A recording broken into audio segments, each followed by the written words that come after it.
Stefan, when you look back on the last 10 years, which one or maybe two defining moments shaped you as a performance coach now? Right. That's an interesting and very good question, because I always believe if we as coaches, we have made our own experiences in our own life, it's kind of like the reason why we are here and why we do what we do. So for me, it was definitely the part of me being a football player myself, a goalkeeper myself, growing up with my dad behind my goal, being my first coach, being my first supporter, but also my biggest critic. Um, and I would say that the moment that shaped me the most was a bit of a sad moment to already, yeah, it I don't know if it's the best way to start the conversation, but the moment that shaped me the most was when I was 18. My dad already died, right? So Mm, he was my best friend. He was like, yeah, as I said, my biggest supporter. And that was for me a really pivotal moment in my life, because I started to question everything. I was up until that point, I was really um, driven in a way of I knew exactly what my goals are. I knew exactly what I wanted to do and become, and how the future is going to look like. And then from one day till the to the other, basically my whole life flipped upside down and everything had changed. And I asked myself the questions that most people never ask themselves in their whole life. Um, that was a tough time for me. Also, the next 2 years for me was a lot of retrieval, a lot of like, yeah, looking inwards, struggling mentally a lot, mm, a lot, a lot, a lot. And I think that was also one of the main reasons why I wanted to go into coaching was um, because I saw that there is more out there than what we have learned at school, or what society had told us up until that point. Um, so I started to read books about mentality. I started to uh, dive deeper into topics of how can I improve my life, my well-being, my health, my fitness, and that led me into that part. mm. Yeah. First of all, thank you for sharing this. And I could feel it like it was not an easy time. What would you say? Who was the person who helped you during this time? There were several. It was not only one person for sure. I was shortly after this, I started my first company together with my cousin. He was at that time, up until today, he's like my bigger brother. And I had a lot of time to talk to him, and he was like 10 years older than I. So, yeah, he had more experience in life. He saw things differently. He helped me change my perspective a lot. And then there were other people. Of course, my mom was a big part of as well. Um, a few years later, my girlfriend, now wife, although we are not technically married, but we've been together for so long now, I call her my wife. Um, and yeah, many others also who helped me during that phase as well. Although I have to say, in the first 2 years, I was probably on my own, and I Mm, wished I had chosen the path, or that part, or I had changed my way of dealing with that situation earlier, mm, because for those 2 years I was like a zombie, right? It was everything was super hard and super tough, and I even went to China for almost half a year to work there to get away from everything and really run away. mm, Nearly ended up there. I'm glad I didn't. Now looking back, everything was happened for a reason, right? So when I came back, I started the company with my cousin. We started out as fitness coaches and health coaches, and our main goal was to help people become more healthy. And then slowly, it got more into the direction of also the mental part, the mindset part, because of course, as we both know, everything goes together, right? It's like a um, yeah, it's like a machine that works. Every part works together with the other one. So yeah. mm. That's powerful.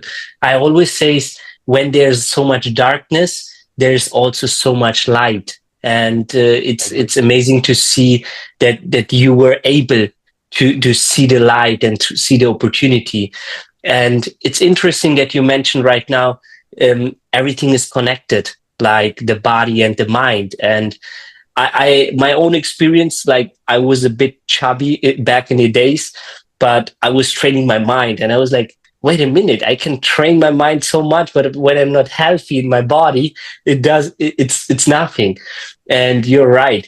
How was, like, would you say, like, now the transitioning to athletes? When did this happen for you? So this happened before COVID. So looking back to 2018, me and my wife, we decided we wanted to travel the world.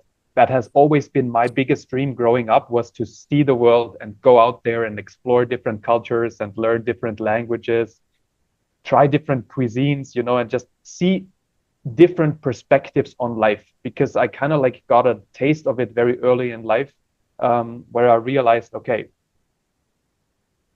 what we think the world looks like as Westerners, for 95% of the people, the world doesn't look like that, right? And they have a Yeah. complete different upcoming, and their belief system is completely different, um, which was fascinating for me always, right? So up until or starting 16 years old, I had that dream of I want to travel the world one day. And 2018, we made the decision to do it and start in 2020. So we had to think of ways how to change our existing business more into the online world, right? Because Mm, for us, it was sure we were not inheriting any big amounts of money, so we couldn't live out of the pockets of our parents or anything. We had to work, and we had to have our own business, in order for us to do that. Um, so we started to change a little bit more into the online world. And when 2020 started and we started traveling on the 21st of January, we all know what happened shortly after. yeah. Um, we didn't work for the first year, to be honest. Like, we had a few things in the background running that gave us a good income. Um, but both me and my wife, we were not working for almost a year. But in Mm, that year, I also wanted to see, do I still want to be a coach? Do I still want to work with people in the way that I did before?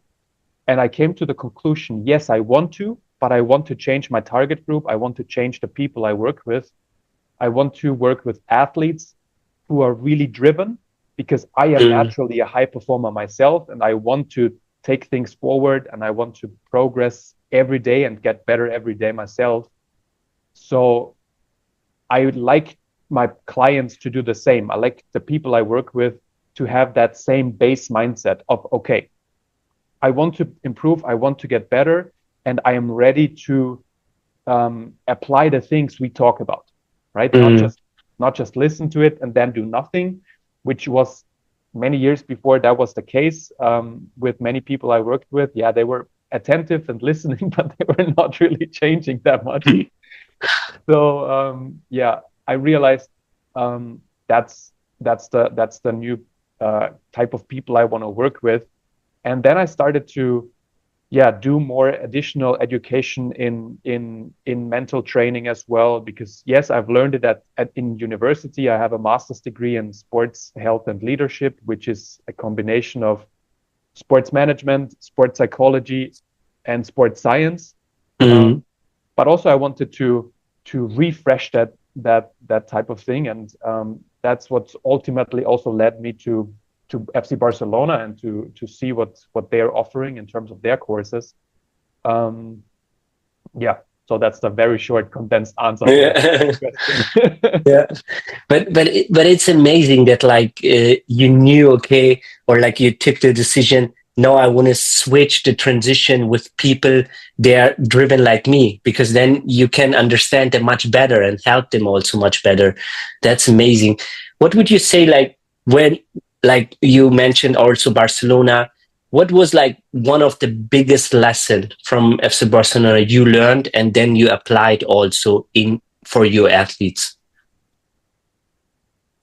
So now the past few days, I reflected a lot on the experience we had at La Masia and what they told us. And for me, the most interesting part was to see, um, how much they are aware of the pressure the young players are having already, right? Because there's simply so much talent in that area, and there's so many so many good players simply around Barcelona and in Catalonia, and everybody has huge potential. So that means if you're chosen to go to FC Barcelona, to La Masia, there is always 150 players out there who are probably just as good as you are, but they just didn't have that 1%, or maybe nobody saw them, or whatever it is, right? So I think this was for me the biggest surprising moment, that they are really aware of it and that they try to equip their players really from 12 years on with all the mental tools that we work with our players, of course, as well. But for them, it's like a given thing that if you're part of La Masia, you also train the mind and you try to fill up the backpack. That's the wording they use, with all the tools and all the strategies for the future, not just on the pitch, but also in school and in life. And that was for me, yeah, really eye-opening, that they really do it. That this is not just something they claim on their website, developing players and people, right? That's, you read that everywhere. But then if you, I don't know your experience, but my experience, if you then reach out to clubs, and even if it's like big name clubs, and you ask them, well, do you have a sports psychologist with the first team all year round? And they go like, no. No. So, I mean, how do you have someone for the academy? Of course not. We don't even have one with the first team. So there is still so much to do in this field, but yeah, it's. I feel like the awareness gets bigger by the day. I feel like. Yeah, yeah, that's completely true. Like, and the interesting part is when we look back on the achievement what Barcelona did with the players, having so many players in the first divisions. It makes sense that, like, okay, how can be like Lamine Jamal play on this big field with this, like, like confidence? Like, he trained it. It has to be somehow, and Pedri and also so many other players. Yeah. It's amazing. But you were mentioning that, like, the awareness of the mental side of the game, everybody somehow knows it, but there's also a big part where, like, a lot of clubs and big clubs, also in my experience, they're not investing in it. Like, what do you think is the key challenge why they don't investing in it? I would say they know that it's important, but they don't know what it is. I've spent quite some time doing some research also, and asking players in all levels, in like from Premier League players to lower league players, to youth players, to coaches, to academy leaders. I've asked them all the same question: how would you define mental training in, like, what is it for you? And the most common answer I got, it's positive thinking. and yeah, of course, that's not wrong. It is also positive thinking, but there is so much more to it.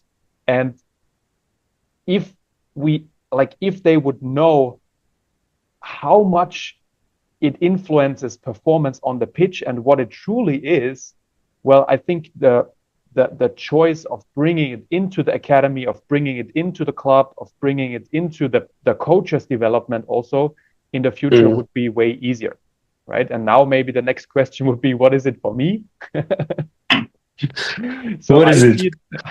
I see it like this. I see it that everything we do, every performance, no matter if you're playing football, if we're playing a musical instrument, if we're going to work every day, the starting point is within ourselves.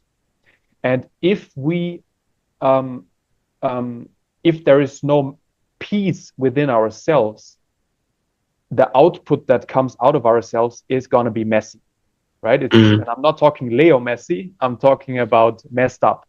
It's not gonna, it might produce results, it might even produce very good high performance results, but in the long run, in the long term, it's not sustainable for most, right? So that's the reason why the Novak Djokovic's, the Steph Curry's, the Erling Haaland's of this world, they turn into spirituality. So they turn inwards. They realize that true strength comes from peace within. So mental training, how I see it, has a lot to do with spirituality and with old wisdom, things that old cultures from the Mayas, the Greeks, the Chinese, they have already known all of this stuff, right? And this is how I try to infuse my mental training. So it's not just about learning how to set goals and how to visualize and how to breathe to influence the nervous system, but also infuse it with the old wisdom and the old knowledge that humanity has had for millennia. Mm. Right. That's amazing. I think like you are like one of the very few that have like this unique approach, and it's very interesting when you explain it like this way. How would you say, like, having like this unique approach, how did you channel this approach to a player who's like in the first beginning like a bit shy and he thinks, okay, mental training is positive thinking only? How would you approach like this player? It always depends on the player. It always matters. It's a difference if you have a 14-year-old player or a 36-year-old player, right? So there is not the one approach. There is not the one framework and not the one, two, three, four, five, six steps coaching method that I use. Um, but what's the common thread or the common theme is always trying to find out where the player comes from in terms of what's his belief system, what has he learned so far in his life, what are the things he or she thinks is necessary for his own performance, and what are his own performance blockers. What what does he or she what does he or she thinks are the things that hold her back, right? Mm, And this is always different for everyone. Sometimes it's the pressure that's coming from my dad. Sometimes it's the expectations that come from myself. Sometimes it's I'm not in an environment where I feel like treated the best or where I don't get access to the best gym. And then the first step would always be realize those are all things that are externally, right? This is really what we say when we mean when we say control your controllables. It's mm, realizing what's external and what's internal, right? So everything that's external, it's hard to influence. Everything that's internal is completely in our control. mm, So if there is a coach who doesn't treat me well, in my opinion, he only doesn't treat me well if I allow it, which means if he triggers me and makes me angry, I am the one who gets angry. It's not what he says or what she does, it's always what I allow internally. And if you realize that that inner peace is completely in your control, then you have the key to your high performance because then you can stay centered. And we know from sports psychology, if we want to combine this now with the modern Western new way of thinking and all the science, right? We know if we want to if we want to have a high performance output, we need to be able to stabilize or to, if we are talking Yerkes Dodson model, we need to be in an emotional arousal level that's somewhere in the middle, not too low in arousal, not too bored, not too sluggish, but also not too mm, anxious, not too nervous, right? And emotional arousal is something we can control ourselves. That's what sits in ourselves if we know how. And mm, people and situations usually cannot influence this if we learn how. mm. Powerful. I think that's really powerful. Also for the listeners, they're listening right now. How would you say, let's say, to getting in the optimal arousal level and like maybe combining with the breath? Like, how can you tackle also this with breathing techniques or yeah? Yeah, very good. I like this question because it shows, of course, but it shows, the influence of the breath on the nervous system, right? And Mm, emotional arousal is always the kind of like the mirror of the nervous system, can also be measured with our HRV score. That's another way to measure the level where or where our nervous system currently is at. on a chronic kind of level, a chronic kind of scale. But with the breath, we can influence the scale in the fastest and healthiest way without any side effects. And the only thing that players need to understand or need to do is to find out if I'm more on the left side of the scale, if I'm more on the side of boredom, of sluggishness, of low motivation, because maybe I'm about to face a team or an opponent that's inferior. So there is not so much tension in the body as it would be if I would play against, I don't know, Real Madrid or Bayern Munich or Yeah. whatever, right? Um, so if I know as a player I'm more on the left side, I can use certain breathing techniques to upregulate the nervous system a bit. And there is several breathing techniques, right? There is usually it's those faster breathing techniques that are more that are also incorporating breath hold phases and stuff like that. A little hyperventilation sometimes even could help in this moment. But then you have to look at CO2 tolerance also. So this is a bit of a kind of like a gray area where you need to find out what works for you and what doesn't. But if you understand you're on the right side of the scale and you're too nervous and you're too aroused, emotionally aroused, then how can I calm down? How can I bring my nervous system in a state where I feel balanced again? And again, those are more the techniques where the breath, the exhalation is longer than the inhalation, where humming can stimulate the vagus nerve, where belly breathing can stimulate the vagus nerve, stuff like that. So there is literally dozens of different techniques.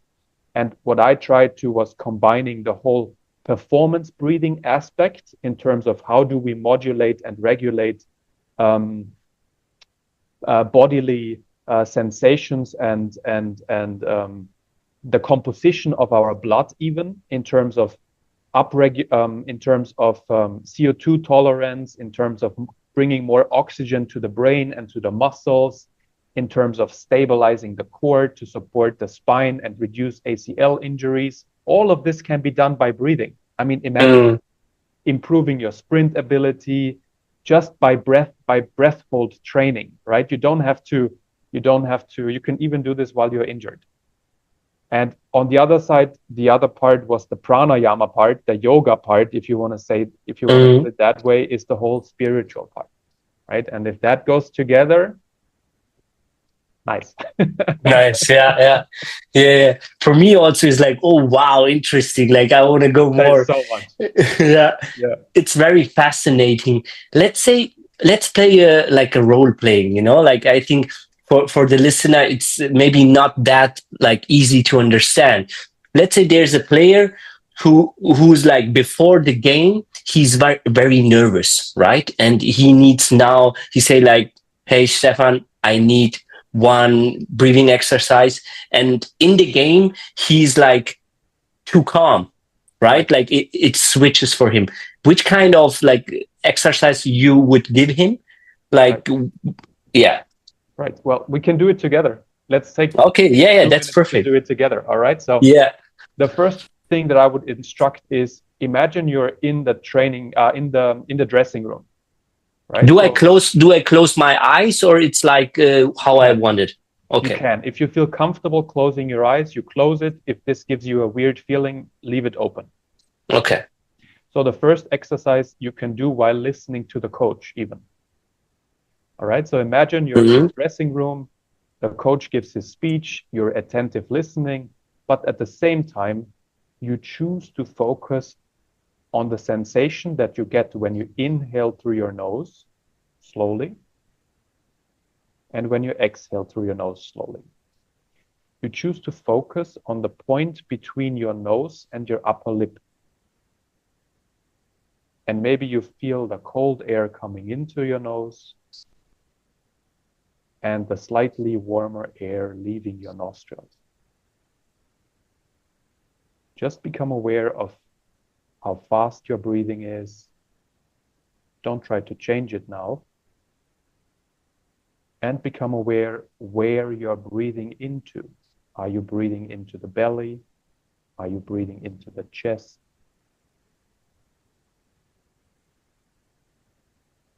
And probably if you were a bit too nervous before the game, probably you were breathing more into the chest.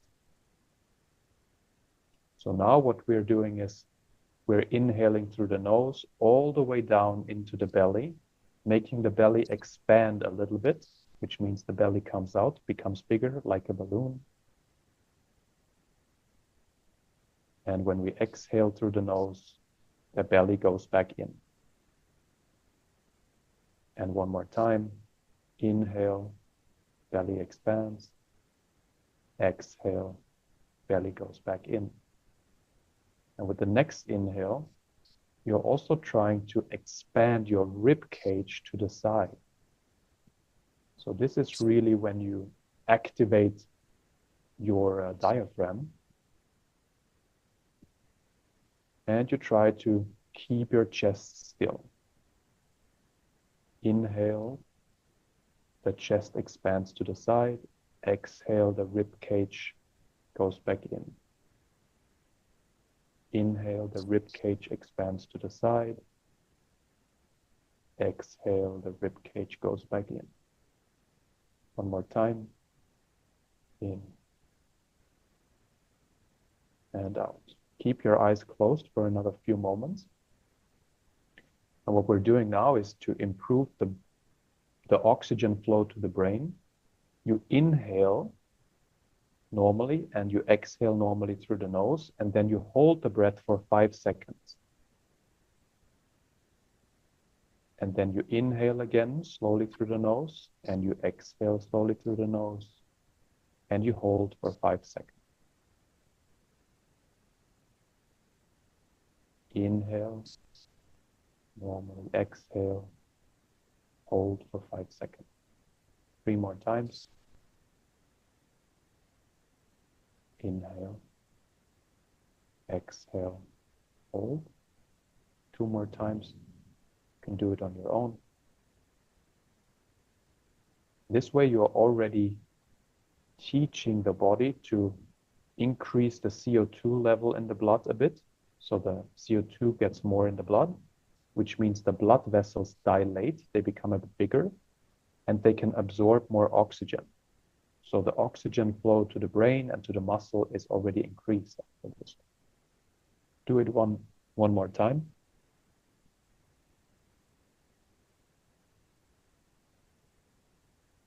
And when you're ready, you can open your eyes again.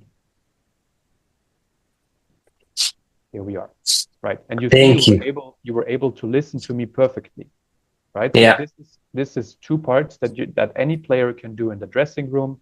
Start by slowly observing your breath, see where it goes, maybe switch from chest dominant breathing down to belly and expansion of the rib cage, where you expand the rib cage to the side, right?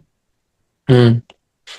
And then you go into short breath holdings, where it's only 5 seconds to prime the body to deal with a little more CO2. And this would be, if you could continue the next harder or the next more difficult breathing exercise while you're going to the pitch, or while you're doing the easy warm-up, there would be the next more difficult breathing exercise to increase that CO2 level even more and get even more oxygen to the brain and to the muscles. Okay. Right. It's amazing that like I'm so now like calm down, you know, my nervous system is like very relaxed. Thank you. And I also had the feeling that like your voice was like very guiding, and it led me also much calmer. Yeah. So of course I will not always be in the dressing room. I train this with my players in our live sessions, but I also have recorded guided audios that they get with all of these type of guided sessions, so they can use this as like with their headphones, and after a while you can do it yourself. You don't need guidance anymore. Yeah, thank you. Would you say, like you mentioned, like then in the part of when the person is too calm, then it has to be like some faster breath ins, maybe like with also a little bit hyperventilation to get up, right? Yeah. This what I use in this case also, because you mentioned, let's pretend during the game, it's the end of the game, you're already a bit sluggish and tired. How can Mm, you make sure you're not losing concentration, right? Because that's something we see so often at the beginning of the game, that players take 3, 4, 5 minutes to mentally arrive in the game because they are not doing the proper preparation. Yes, they warm up, they go through the movements, they make sure their joints are warm, their quads are warm and stuff like that. But rarely they make sure their mind is ready and warmed up. If you do this type of breathing before and 2, 3 more exercises during warm up, you can be 100% sure that you are mentally ready when the whistle blows. Because how often have we seen, you and I, all the time, we see it all the time because that's what we look out for when we watch a football game, when players are mentally somewhere else. mm. And it's usually when the silly mistakes happen, right? It's when you go like, how? What Yeah. what did he do, or why is she doing this? Right? It's a clear sign that they were mentally somewhere else, switched off. And of course, this does not only happen at the beginning of the game, this can also happen during breaks, during throw-ins, water breaks, before and after the halftime whistle, and at the end of the game, where the player goes like, all right, it's only another 30 seconds to play. It's almost over. So I'm Mm, already thinking about the next step ahead. And what can you do in this moment is, for example, breath of fire. This is a technique that comes from pranayama. It's where we can do it together in a yeah. moment. All right. So again, you try to sit upright, but let's say you're on in the game, you're standing somewhere, you're waiting for the referee to start again. It's the final 30 seconds. And before the referee blows the whistle again, you stand there, your eyes are probably open. But what you do is the breathing style you're applying is you exhale through the nose forcefully, almost like if you try to blow something out of the nose, but you use the power of your diaphragm to do it. So your Mm, abs, you shoot your abs towards the back of the spine, okay? And this mm. creates the exhalation, right? Let me switch to the other microphone so you can hear it. So I show you. It sounds and looks like this.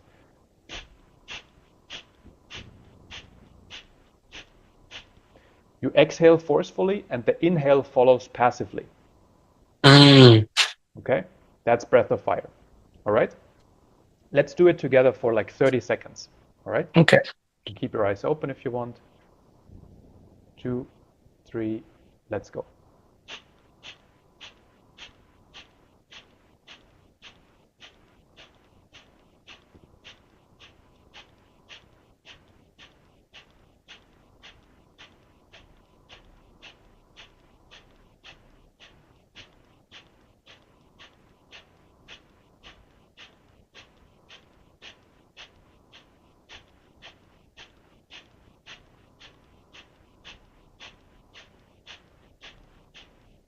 5, 4, 3, 2, 1. Big inhale in through the nose. Hold the breath up there for a second. Exhale through the mouth. All right. And you could do this like 2, 3 times depending on how long the break is. But this helps to upregulate, right? Okay. If you're feeling sluggish. Yeah. That's also like like you have to train it because like in the beginning I was like, Exactly. okay, when do I inhale, right? Like I'm only exhaling. Yeah, Yeah. exactly. Okay. It takes a while, but I also say it's like with the breathing, it's like if you go to the gym, you cannot apply the breathing technique in the moment when you really need it. You have to train it before in order for it to work when you need it. Right? Mm. And that's sometimes when people try it in stress situations, when they suddenly try the famous box breathing, right? Most Yeah. most of the people do it completely wrong, just as a side note. Um, but also they haven't trained it before. They do it wrong in the moment, and then they are surprised that it doesn't work for them. Mm. Can we go down here? Because I think everybody knows the box breathing, but when you say like a lot of people do it false, what are the common mistakes and how you can fix them? Right. So the first common mistake is inhaling too forcefully, right? So when you everybody knows the 4-4-4-4 rhythm, and people think that's the only way to go at it, to go after it. But if you're new to it, maybe a 2-2-2-2 rhythm is way better for you to start out, because if your lung volume is not strong enough and you're not used to breathing, maybe the 4-second inhale looks like this, and there is a lot of pressure and a lot of tension up there, right? And then you try to squeeze and hold it for 4 seconds, and then when you exhale, you have to press again very hard to extend it up to the 4 seconds.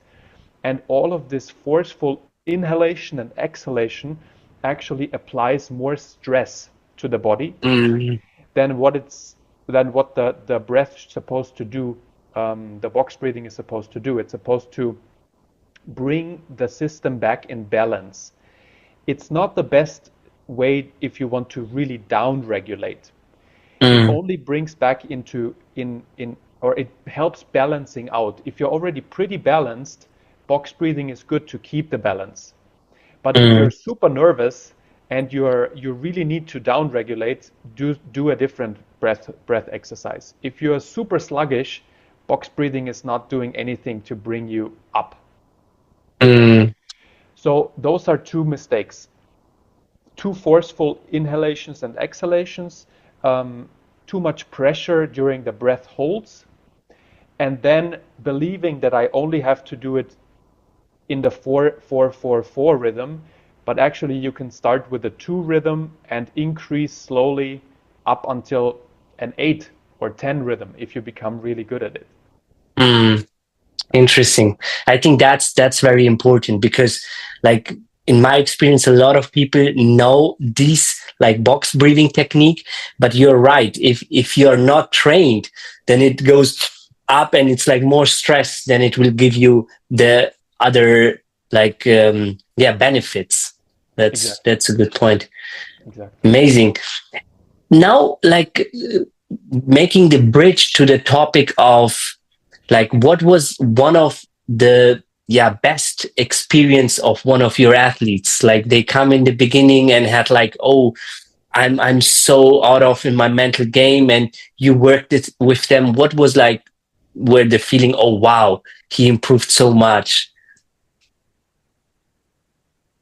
Hmm. Let me think. I mean, obviously the best thing would be to ask the athlete themselves, right? That's true. Um, I would say I would pick a younger athlete, because for them the changes are often more obvious, right? And for them it makes such a big difference right from the start. I work with a young player from Mexico, and she plays for an academy in Monterrey, so she's already pretty good. But she used to be super shy, and her communication was she really struggled with communication. And the first thing that her dad noticed was how comfortable she became in talking to me, and also talking and improving her communication on the pitch so quickly, just by realizing the more she can stay with herself and the more inner peace she has, and the more she's able to apply the breathing also before to calm herself down. This really gives her the confidence and helps her shape her inner voice, that she actually feels like she's communicating with way more confidence on the pitch as well. Mhm. And Yeah. with older players that might have been like at the end of their careers, to go from a state of I am completely overwhelmed with the thought of finishing my career in the very near future, and almost falling into a depression, to, after working out the vision together for her future, to really be excited for what's coming next, and really diving headfirst into her retirement, because she knew exactly what's coming next and what she wants for the future, what she wants the future to look like. Because all the time, of course, we are all afraid of the unknown. And if things are unknown in the future, that makes us feel anxious in many moments, right? So that Yeah. clarification I could feel made all the difference for her as well. Yeah. Yeah, that's amazing. Like, also, I had a few months ago a talk with a player, and he was emphasizing the role of transitioning from as a professional into normal life. And he was like, his friends, he's like, this is one of the hardest thing. Like, we need people, they help us to transition, because a lot of time their identity is footballers. I'm a footballer and that's it. But like we all know, it's not long this game, and the transition is very hard. And when you have like these experience that you could help them to transition good, I think it's also very fulfilling from themselves and for yourself also, because Mm. you see, I love the job of seeing the impact of the people, seeing the smile and seeing the improvement, and that's amazing. How is it for you? Yeah, same as you described.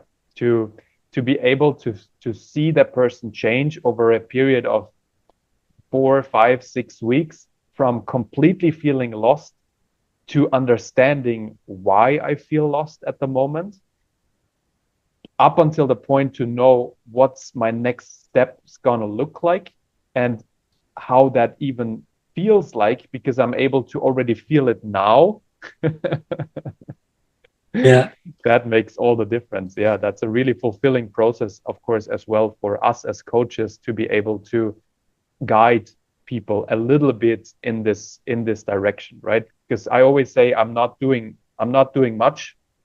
I'm just trying to listen and ask good questions, and the rest the person does themselves. Yeah, 100%. 100%. Stefan, the last question is always the same, and it goes, what was one of the best advices you ever received for yourself? Hmm. Give me a second.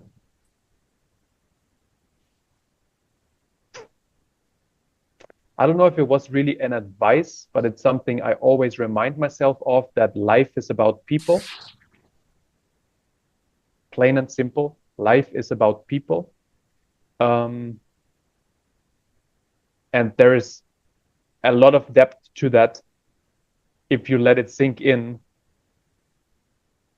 For me, I feel like that was not a typical type of advice, but something that I will never forget. And I will always base the things that I do off of this, which also means, yeah, making sure that the person behind the mask, behind the ego, um, it feels seen, feels heard, and in an optimal way also discovers it for himself or for herself.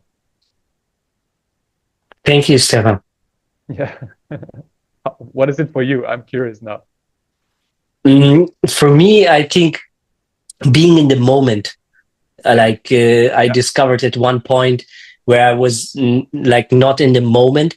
And I think like just the simple fact, like being in the moment, it helps you to don't think over much. Like there were so many things comes with this being in the moment, and also learning being in the moment, because it's not so easy to be always in the moment.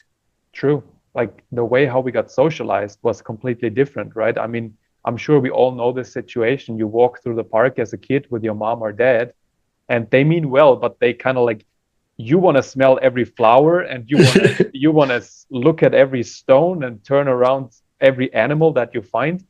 And your mom or dad goes like, come on, we got to go. Like we still have an appointment there, which kind of like taught us very early that where you are now is not as good as where you're going to be in the future, right? Mm. So the questions that we get asked in school, what do you want to be Yeah. when you're grown up? It implies that you are nothing at the moment. And if you keep on telling yourself this, you're always stuck in this kind of mindset where you go like, all right, I still got to do this and I got to achieve this and I got to make this goal a reality. And then finally I'm going to be someone, or then I'm finally going to be happy. But all of this takes us away from the present moment. So being able to be in the present is a key thing, and easier said than done, but possible. Yeah. Yeah. Amazing. Stefan, thank you for your time. It was amazing to listen to you.